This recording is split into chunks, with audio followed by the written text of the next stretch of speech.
Hello guys, আজকে আমরা সমুদ্রে পার আসছি গোসল করার জন্যে। এখন রাত বাজে অলমোস্ট 10:30 PM। এটা হলো বাহরাইন। কি সুন্দর দৃশ্য দেখেন রাতে। এই যে বন্ধুরা অলরেডি পানিতে নেমে গেছে, আমিও কিছুক্ষণের ভিতরে নামবো। এই যে দেখেন অলরেডি ওরা আছে ওইখানে। এই হলো বাহরাইন।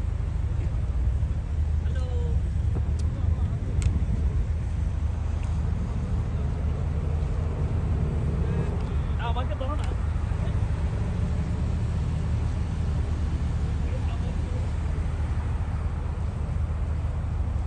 এই যে আরেকজন যাচ্ছে রেডি হয়ে।